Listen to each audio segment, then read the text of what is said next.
Good day, mi gente. Welcome back to Bomba Live, the talk show you've been waiting for your entire life. Thank you so much for joining us.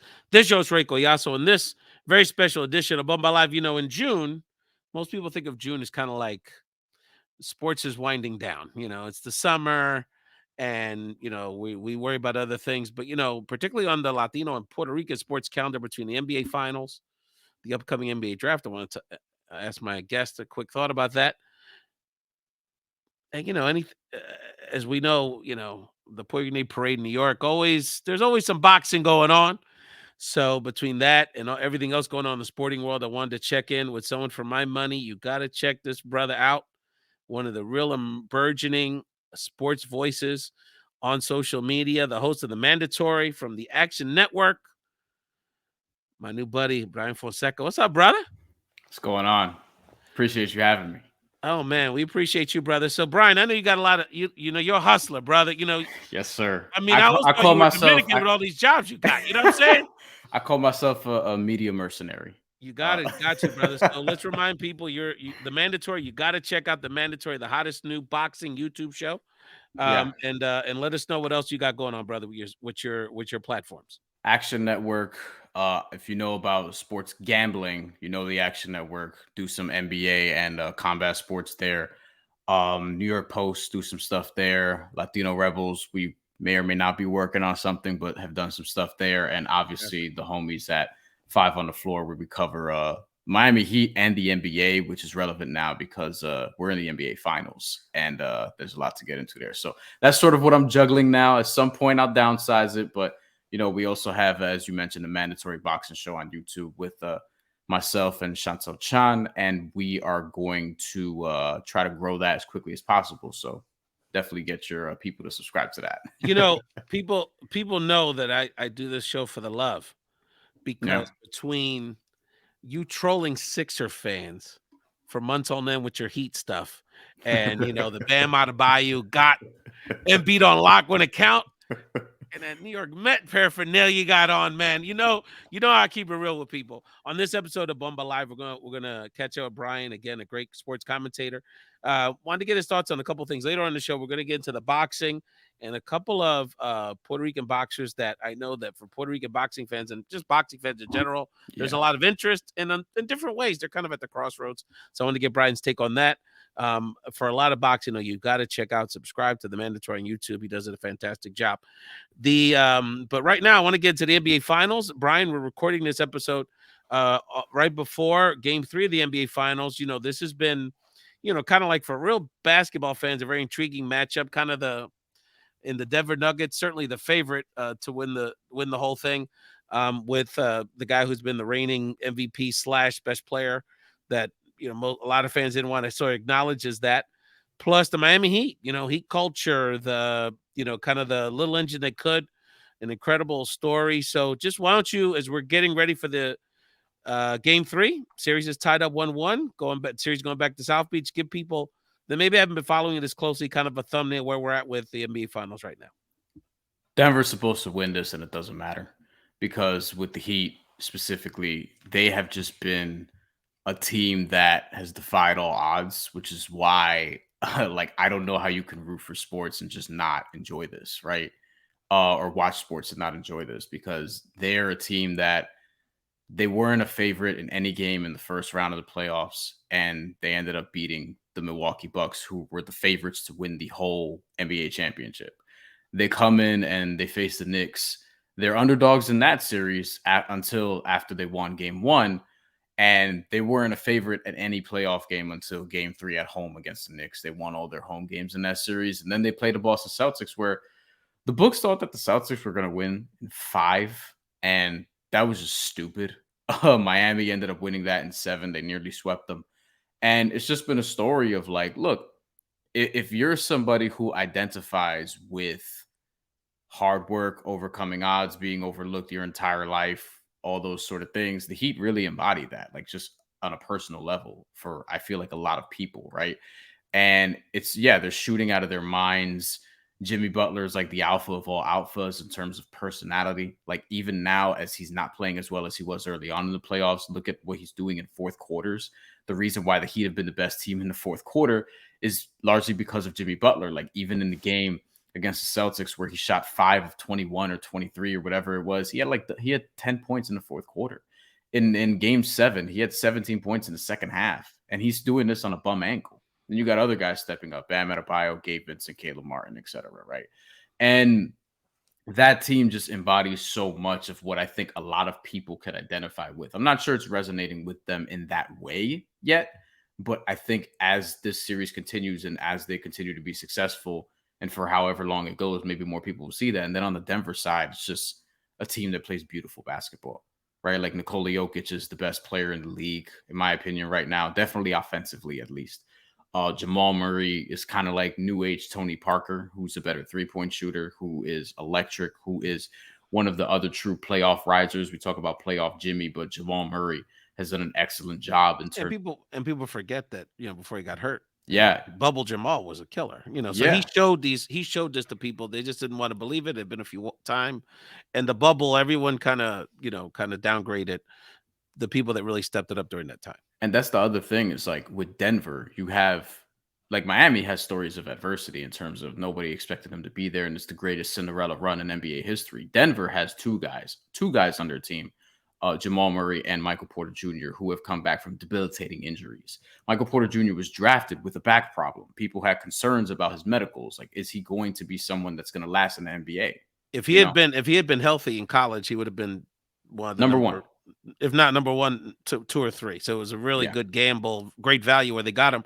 Brian, it's interesting. And as a Sixer fan, thinking about kind of 2001, we in real time as Sixer fans appreciated that Allen Iverson, Aaron McKee, Eric Snow team because we knew they weren't as talented and they were, kind of going balls to the wall. And, that's why we still celebrate them to this day. I was sharing with you before the show started that, through my health journey and people that watch regularly know I got Guillain-Barré last year. And what I often share with people is that the mental obstacles and journey were more difficult than the physical. And I think about watching this NBA playoff series, which, I mean, this season, NBA playoff season has just been so compelling. And obviously I was disappointed with the Sixers, but overall the thing's been fantastic. Yeah.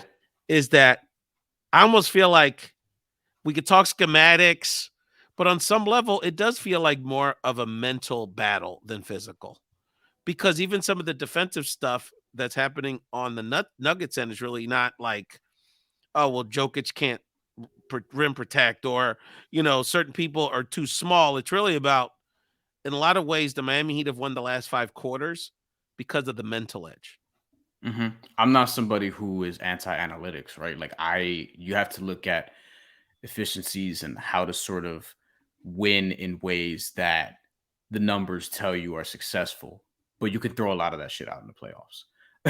That's what it comes down to. It's like a lot of it, like you can break down this, you can look at film, you can do film threads on Twitter, and really a lot of what the playoffs come down to is just want to and execution. And the reason why the Heat are being so successful is because yes, they're hitting 3-point shots, but they're getting to those looks. The reason why you keep seeing numbers about, oh, the Heat are hitting this on wide open threes is because they keep getting wide open threes because ball movement, traditional, just fundamental basketball.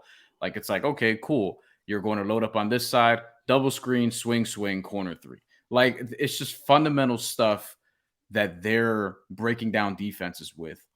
What's made the finals in particular so interesting is that Denver hasn't played an offense like this, hasn't played a defense like this in terms of just stylistically, right? Like the Suns had Devin Booker and Kevin Durant, but it's kind of a your turn, my turn offense. It's like, all right, cool. I'll cook and then you'll cook. And they're so thin. I mean, they don't really even have 5 NBA starters on that roster at this point.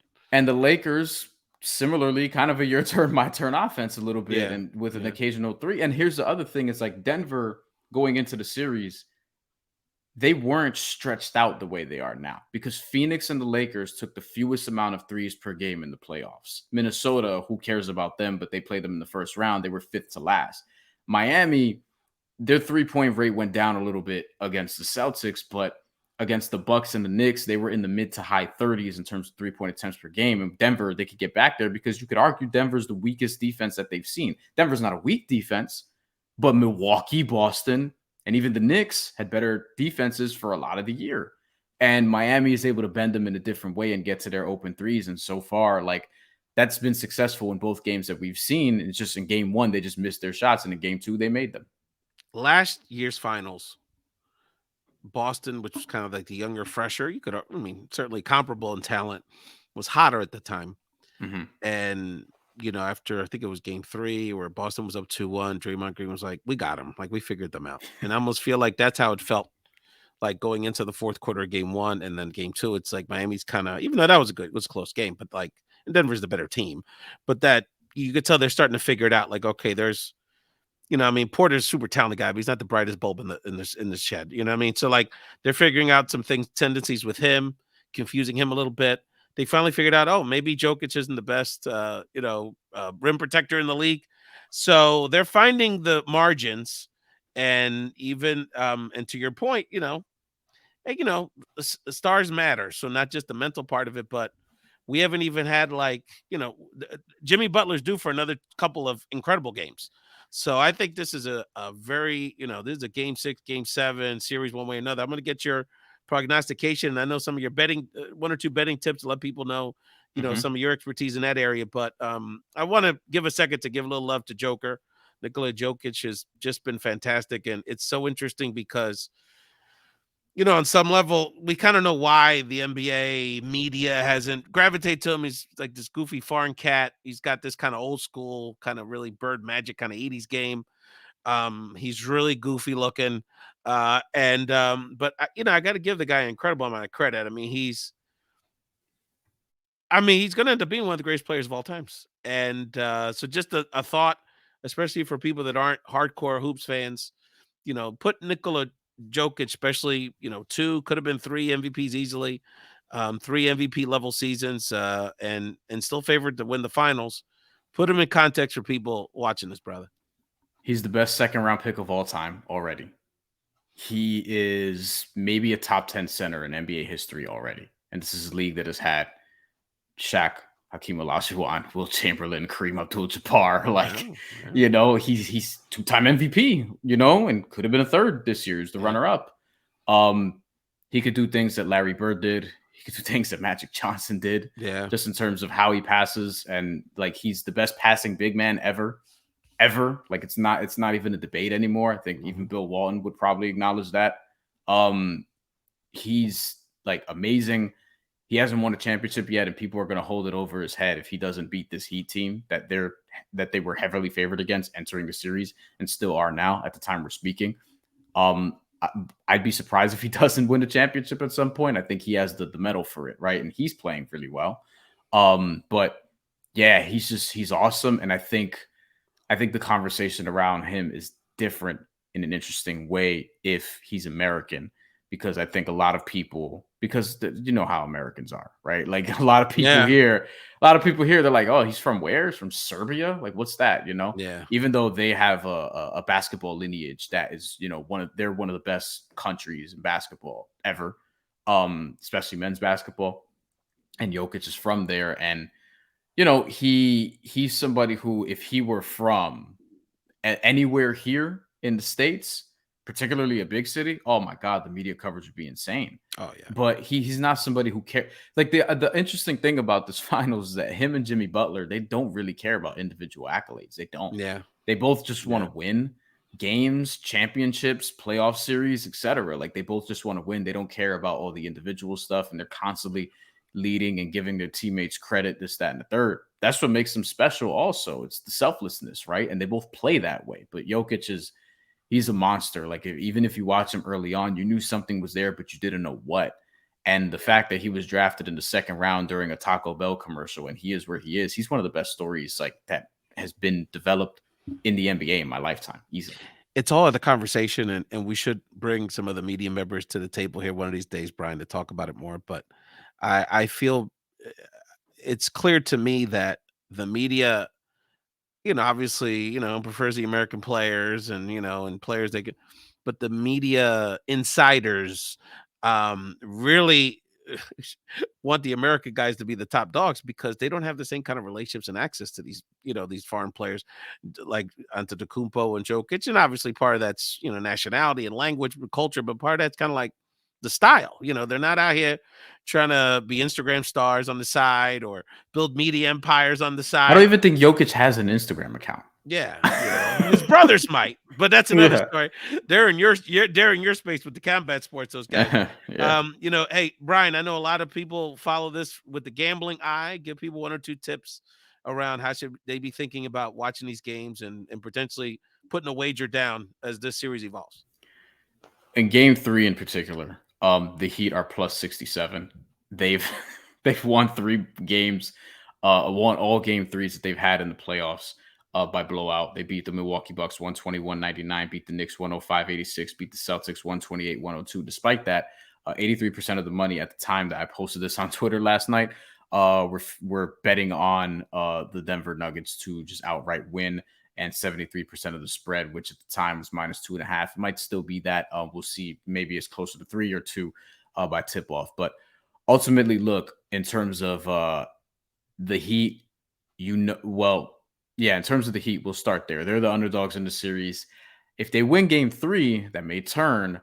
And you also have to keep track of this sort of MVP race. Now, that's not available in every state, but like, there's some good value in terms of even Jimmy Butler right now. Like, if you think that the Heat are going to win and you think Jimmy Butler is going to be finals MVP, now is the time to do it, because to buy back into Jimmy Butler, because if he turns it around right now, his NBA finals odds to win finals MVP rather is around plus 500. Different books plus 450, whatever. Like, that's tremendous odds for Jimmy Butler to win finals MVP that will shrink if the Heat win this game and he has a good one, because he hasn't been complete Jimmy Butler yet, though he was better in game 2 than in game 1. And if you like Bam Adebayo to keep it going, which is entirely possible, because Denver, I mean, I don't think they're going to stop him. It's just a matter of, can Bam continue to hit shots and get to the rim and find the sort of openings that Denver's defense provides, particularly in the interior. Then, yeah, he's somebody you have to look at now, who's at plus 700, and his odds are going to stay pretty favorable, because awards are voted on, they're narrative based, and it's going to be Jimmy or Bam. It's not going to be Gabe Vincent, unfortunately, unless he continues to play out of his mind, maybe. And then for Denver, it's going to be Nikola Jokic if Denver wins it. So if you think Denver is going to win the series, which you're not going to get great odds on right now, if you think they're going to win even after losing game 3, you will.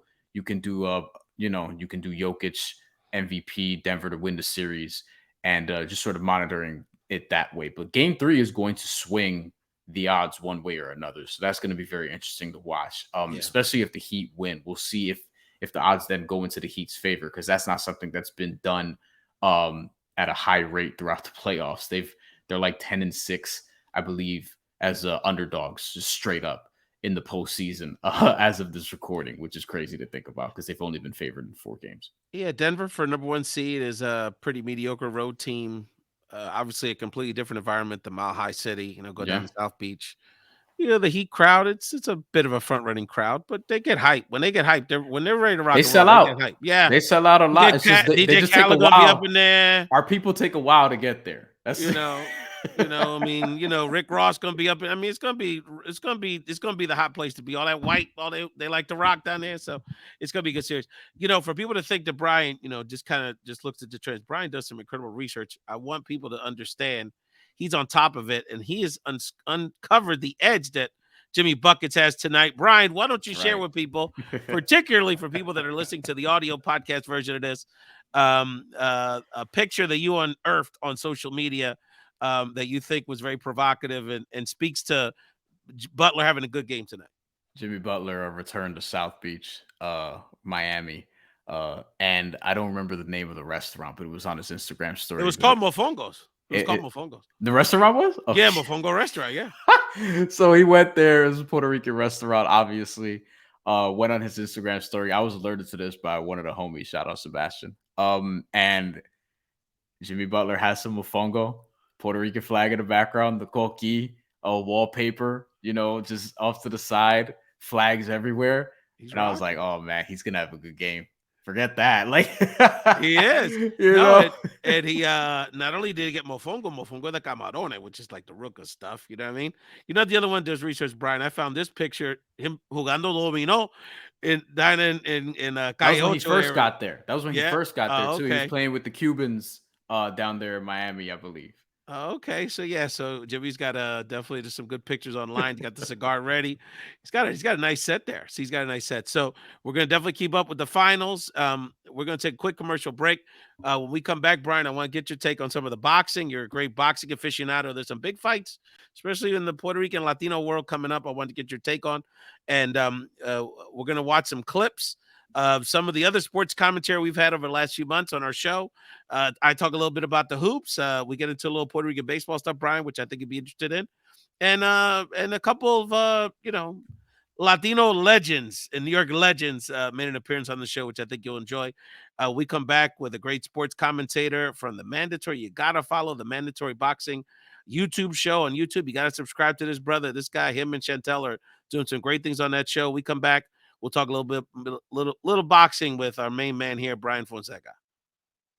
As great as Jordan and LeBron have been, and they're amazing, and that's the greatest sports debate of all time, those two. Kareem is still in the GOAT conversation. Oh yeah. Most, And most if you know who, unstoppable shot. you know that's real. Most unstoppable shot. And what I didn't like is ESPN has a National Michael Jordan Day. They should have been celebrating Kareem all year long with celebrating LeBron. Thank you. The greatest Six college rings he player of has, all six time. That's rings. not even a question. The And greatest six college rings he's player got. ever. The greatest Six high rings. school player ever. And, someone brought some up. He didn't have, not that he would have shot a lot of these, but he didn't have three-pointers. And he lost 4 years of the NBA in college. Actually, the island became more urbanized. So, kids kind of gravitated for cultural reasons, kind of more to basketball as more of an urban sport. And Puerto Ricans got included in the Major League Draft, which actually made them less appealing because they weren't going to be cheaper than the other Americans like the Dominicans and Venezuelan players. But then the other thing is that self-sufficiency. So Carlos Beltran and that generation of players have basically maintained and grown an infrastructure to a more of a high school, more academically friendly, system in Puerto Rico that promotes these players and set up sort of a pipeline to some of the prep schools in Florida. So it's interesting how a previous generation of Puerto Rican players have kind of kept it alive in many ways. Mira, I had the honor of meeting Bernie at the barbershop. We share the same barber in New York. And my barber was like, yeah, man, I know Bernie, Bernie comes by here all the time. I'm like, Bernie Williams does not come by. You crazy, man. That's Bernie Williams, man. That's 51, dog. You know Bernie Williams? Bernie Williams pasa por aquí todo rato. Bernie pasa. Wasn't Bernie here a couple of weeks ago? Yeah, man, Bernie was here. I said, you got to stop lying, man. My Bernie Williams is not going to come by this little barbershop, please. And I swear to you, in through the door comes Bernie Williams. and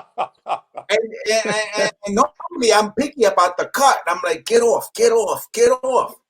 That's Welcome back to Bomba Live, the talk show you've been waiting for your whole life. Brian, I know you like some of that stuff. This is some good stuff there, man. Ellie Castro, fantastic comedian. Bernie Williams, gracious as always.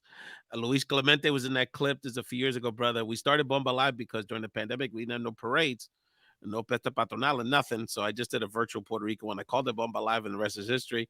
And we had the honor of presenting the first ever Doña Vera Clemente Award, the wife of Roberto Clemente, who was passed a few years ago. And the Clemente family was gracious enough to be part of that. And who else to give it to than Bernie, so have some good memories. I lived in New York in the 90s when the old Yankee Stadium, when they were sort of on the come up, the Don Mattingly years. And I'm a Phillies fan, but I'm a baseball fan. And I would sit in with my Yankee buddies, and we would sit there. And how back in the days when you were a little kid, the Puerto Ricans would start banging on the metal back there, ding ding ding ding ding for Bernie. So that was always a lot of fun. We're here with Bryan Fonseca from the Mandatory, the Action Network. Brian, what else? What other monikers you want to shout out? You're doing a lot of great stuff with your sports platforms, brother. Follow me. Let me see. Action Network. Like I said earlier at the top, Latino Rebels. We may be working on something. We may not be. New York Post done some stuff over there recently, and obviously the Mandatory on YouTube. And that's where we're at right now. Fantastic. So Bernie. Brian. There's I want people to follow the Mandatory because I know there's a million boxing conversations. We got too many. Teofimo Lopez, and you're covering Lopez, Lopez Taylor, wall to wall. I want people to go watch I'll That be show. there too. I'll be there during the press Oh, conference tomorrow. I'll be oh, there fantastic, at the fantastic. weigh-in Friday as well. I may be at the fight, but we're planning on doing a post-fight show whether or not I'm at the Okay, fight. So so for that, and I might touch very little on the state of the lightweight division, which is just sort of a golden era, and I know yeah. people have a lot of thoughts on that, and I want people to watch the mandatory. But there's two guys I really want to talk about here in this segment of the show, Bomba Live. The first one is I want to give you an analogy, Brian. I think you might appreciate. So Mm. there's a time in every young cis Puerto Rican man's life, teenager usually, where you run into this incredible Puerto Rican bombshell that just like blows your mind. And she's the most beautiful, sexy thing you've ever seen in your child life. You can't imagine anyone existing. This is like a human being. This is like a creature. Well, like with this, the way this person looks and their hair is all the way down here, and the way they suck on their teeth when they move when they're dancing. Like I can't. This infatuation. There's an infatuation state that happens. And then typically what happens is on some level, whether or not you end up hooking up with the person, you get a better look. You get to know who the person is. And the closer you get, the warts start coming up. Oh, She's crazy. she's She's crazy. crazy. Yeah. Not a great conversation. A little street, a little too good for me. I don't think my mom would like her. Yeah. And I think over the last couple years, that's how Puerto Rican men have felt about one of our infatuations, which at the time for a little while was Edgar Berlanga. And so Edgar Berlanga at one point was the apple of our eye. That's all we could talk about.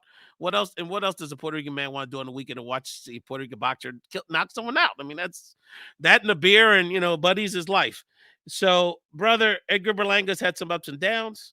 Edgar Berlanga's going to be fighting this month with new management, with a new day, turning another corner. So where we at here, Edgar Berlanga, brother? This is a crossroads moment in this brother's career.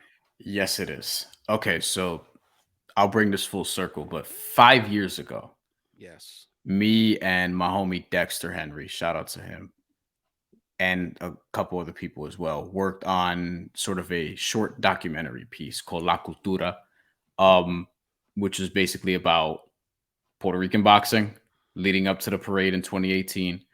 There was a card at the King's Theater in Brooklyn, and there were 3 Puerto Rican dudes on the card that we followed their journey in getting ready to fight on Puerto Rican Day Parade, Eve. And it was really about boxing, Puerto Rican culture, the parade, and that being the first parade since Hurricane Maria the summer before, and tying all that in together. La Cultura, Backpack Broadcasting, that's on YouTube. And 5-year anniversary is actually approaching this weekend because we put it out the day after the parade. Yeah. Edgar Berlanga was one of the guys we followed in that.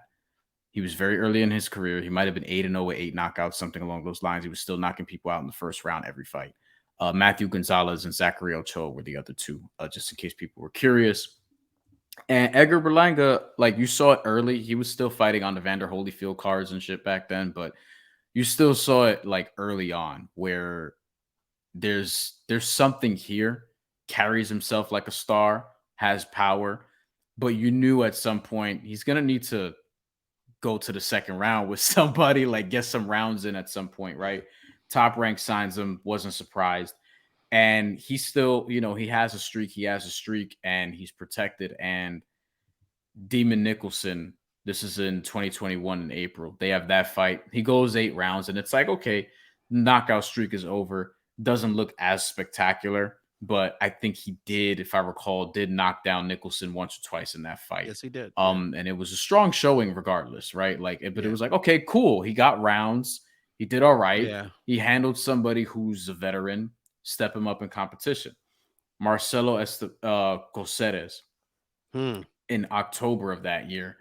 That was the fight that Edgar Berlanga actually got knocked down in round 8. And that was the one where you were like, oh, wait a minute. And you kind of saw it early, like midway through. I remember thinking, like, is he fading? Like, is he tired? You know what I mean? Like, just because he didn't get the first round knockout. That happened. And then the Steve Rolls win was not very spectacular. That was somebody who Golovkin put away in like 3 or 4 rounds prior to that. And Edgar Berlanga couldn't finish him. And then Romero Alexis Angulo was the last time we saw him last year. And he got booed because Angulo's an old timer sitting there, ain't moving, just waiting to get knocked out. And I mean, Berlanga terrible in that fight. No, not active, not Yeah. moving, no life, no sense of urgency. I mean, it had 2 poor performances before that.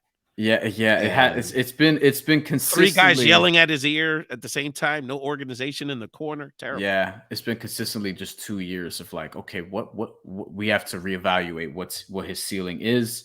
He's 26 years old, so he's still young, but he's approaching that like, all right, now we need to see you at your best.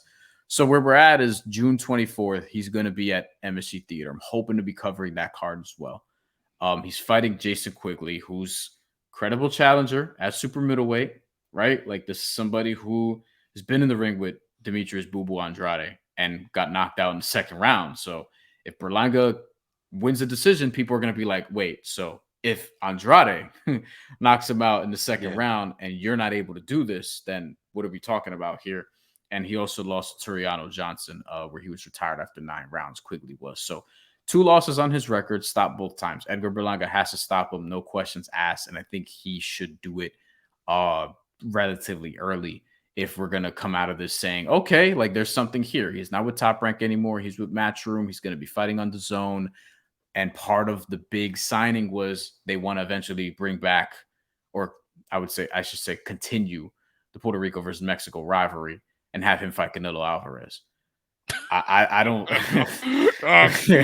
gonna get to that in a second. That was all over the press release, and I was like, "Listen, bro. I mean, it's a moneymaker. I mean, that's a moneymaker. Oh yeah, for sure. He ain't beating no damn Canelo Alvarez. That's not happening. I know Canelo Alvarez didn't put away John Ryder in his last fight, and he's starting to look a little bit older. Canelo Alvarez is entering his mid-30s, 18-year pro, but still. We have no idea. I mean, the reality is I have no idea what to expect June 24th. I really don't. Because my issue, look, you're the expert. I'd love to, a word maybe about kind of what you think tactically. But unless I feel like there's more there. He's definitely not a perfect fighter. He's got no feet. He's plotting. He's gotta get more active. It's kind of like my man Danny Garcia's problem. He's not active enough, and he's fought. So there's some, but that you can improve. Feet, there's not much you can do about that. It's hard for me to gauge at this point. Does he really have elite power? Or is he just beating up, tomato cans? Yeah. So I guess my question to you is, even best case scenario, what is he? I mean, what do you think is the what is he at this point? I mean, nobody's thinking Canelo here, Pop. I mean, I don't know. I think, look, if he wins a world title, I wouldn't be surprised because a lot of guys win world titles, right? Yeah. If he has a long reign, I'd probably be a little surprised, but he's 20-0 with 16 knockouts, right? I'll say like Jason Quigley, he'll be there for him. Like there's a reason Jason Quigley is in the spot to welcome Edgar Berlanga to the DAZN and Matchroom family, because this is a guy you should knock out perhaps in the first 6 to 8 rounds. And he's legit.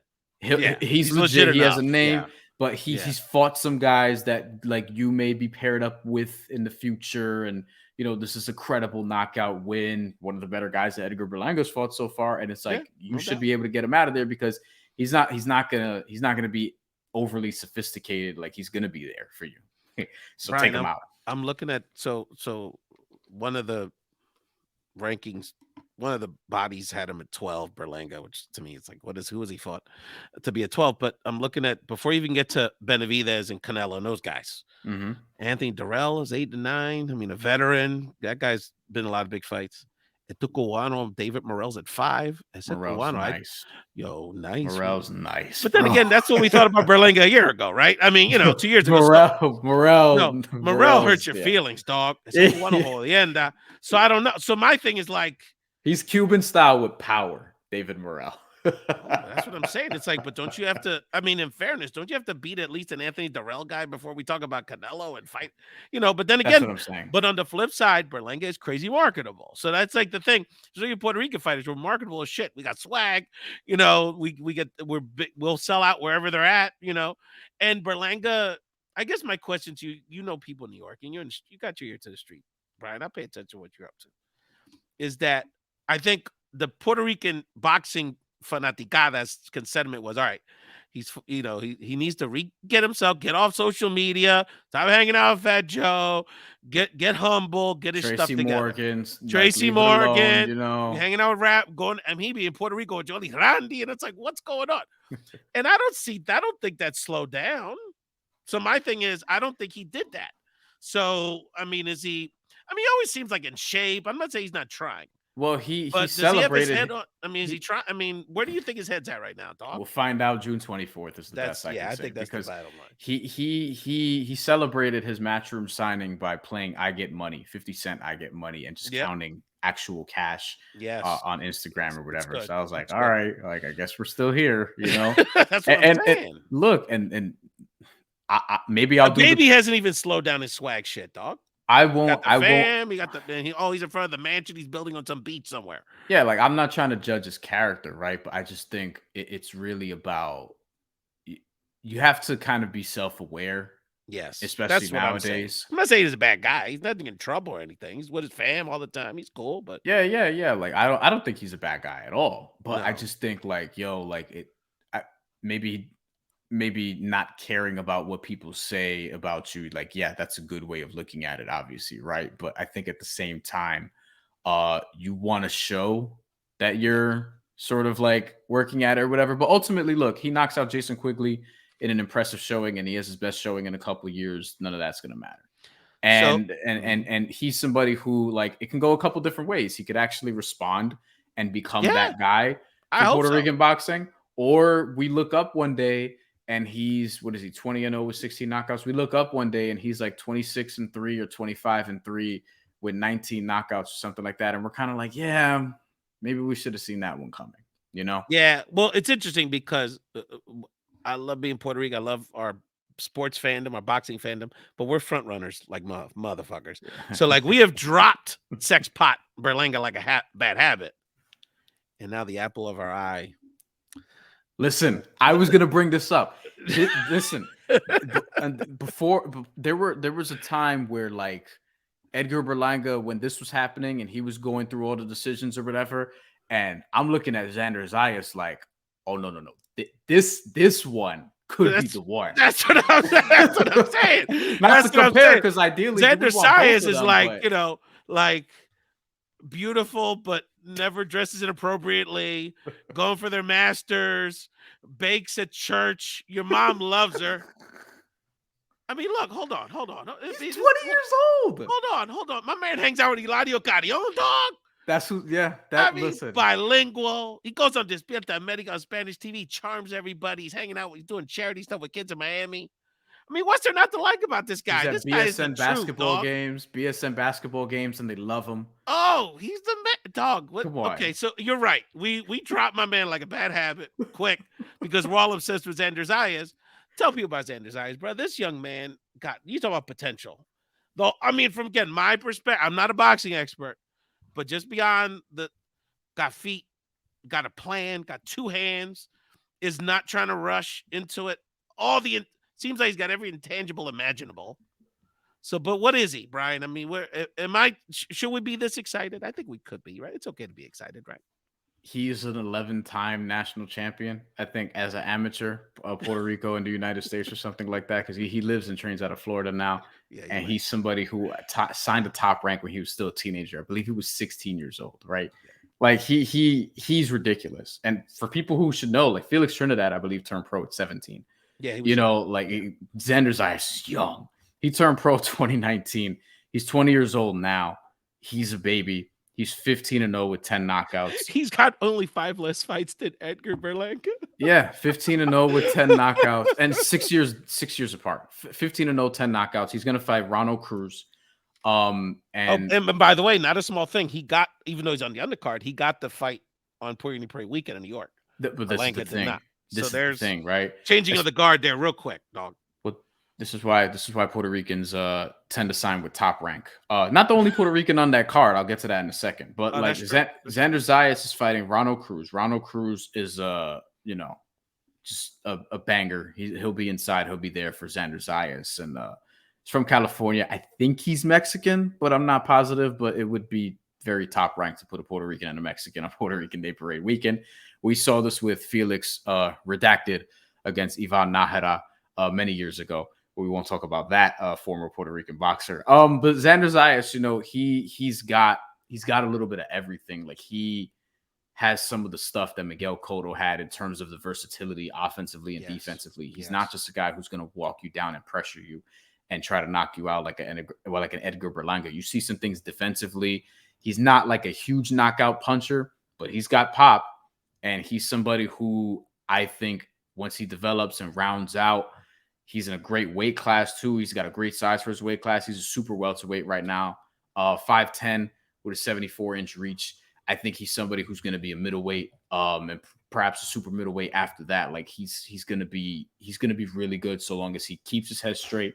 He got some criticism for his last performance from like Timothy Bradley in particular. I feel like they were a little bit too hard on him.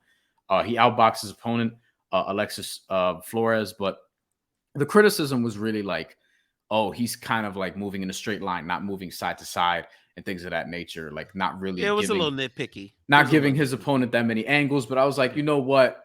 He had just turned 20, I think, at the time. Yeah, and he still had, I thought, a really good performance. Now, if he has another performance like that, then it's going to be like, oh boy, here we go again, because we saw this with another Puerto Rican fighter who is now in jail, and who we're not going to talk about. But you saw the warts similar to Edgar Berlanga. You started seeing them, and then it's like, okay, so this is a big performance for Xander Zayas, and one of the other things, he needs to stay healthy, because like he was going to have an opportunity to fight as the co-feature on the Edgar Berlanga card last year, Puerto Rican Day Parade weekend, but he got injured, and he's been injured a couple times and had to, pull out of fights or whatever. So don't overtrain Xander Zayas, just like keep it steady, watch film, do what you do. But I think he can be sensational. Like I think he could be next in that Felix Trinidad, Miguel Cotto. Like I think he could be one of those. Super welterweight, kind of the flip side of the conversation with Berlanga, with super middleweights, which is an all-star cast, especially the top 5-6.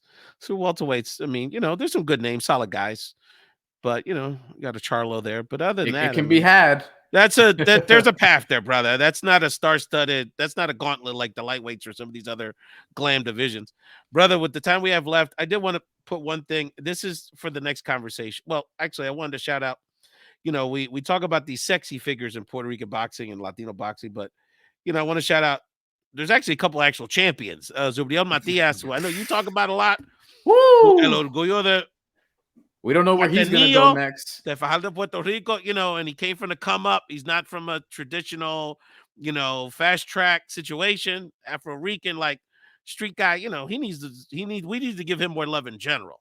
He's awesome. And I know you're looking at a big, I know you were talking about maybe Ryan Garcia, big money fight, getting him paid soon.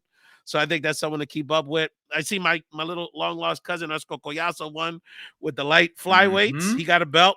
My 13-year-old, he fights. He's just starting, but he fights. He weighs like 136, so he's like lightweight size. So when I would show him the fight, he goes, I could kick his ass. I mean, he's like 30 pounds smaller than me. But God first respect Oscar del Campo. And it's a conversation for another time, brother. But and Amanda Serrano. Amanda Serrano. Well, that's what I was about to say. Amanda Serrano, we need to She's have the best out of all of them right now. She's the best out of all of them. And I think the question is that, we need to bring some other people to the table, especially the ladies that are into the boxing. Shout out to Pretty Girl Boxing up in Rochester, the promoter, Mercedes Vasquez, good friend. Is that where's Amanda at? Okay, let's put Serena in another category. Where's Amanda at in the pantheon of all-time greatest women athletes, period? Oh. I mean, she's in that conversation. Again, she has records for different weight longevity. classes. And by the way, when she dabbles in the MMA stuff, she kills it too. She's unbelievable. I'm glad she's finally getting her respect. I just wish it happened before Jake Paul. Thank you. Amen, brother. I don't like that he's fighting out of Puerto Rico. Well, that was part of the theme of my last show with Federico De Jesus on Puerto Rican news and the political stuff.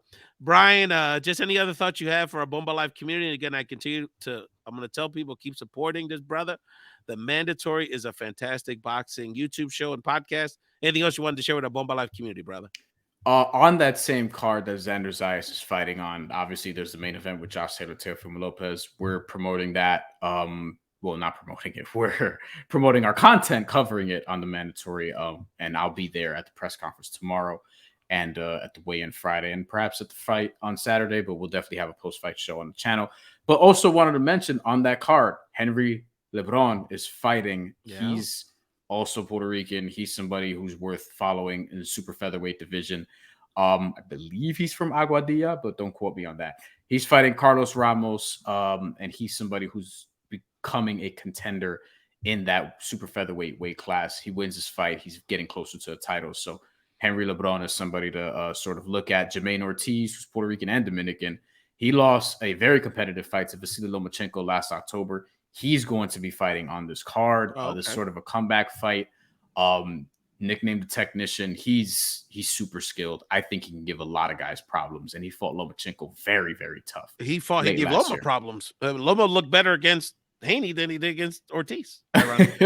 Ortiz is good, man. I think you got to pay attention to him. And then you got Omar Rosario also on the card, super lightweight, 10-0, 3 knockouts. He's from Caguas, not a big puncher, but he's somebody who's a prospect that they're sort of getting behind. But yeah, Henry LeBron's the other one, like 17-0, 10 knockouts. He is a super featherweight contender, 25. Believe his alias is Moncho. And yeah, we all know a bunch of Monchos that are from Puerto Rico, right? Like the hood, there's a Moncho, dog. Bryan Fonseca, you got to follow this brother. Support the mandatory YouTube show and all of Bryan's projects. Follow him on social media. He's not hard to find. He's a great follow. And even for a Sixer fan to say that means something. Appreciate you, brother. I got no smoke with Philly. My smoke is with Boston. Okay, well, we can agree on that. There's some bipartisan support for the Boston 8, brother. Definitely want to bring you back, and there's so much to talk about, and the wrestling, and it all goes on. Oh yeah, a lot of our buddies are big fans of yours, so we're going to continue these conversations. Thank you so much, Bryan Fonseca, for joining Bomba Live, the talk show you've been waiting for your whole life. Subscribe to Bomba Live as well on YouTube for the talks you've been waiting for your whole life.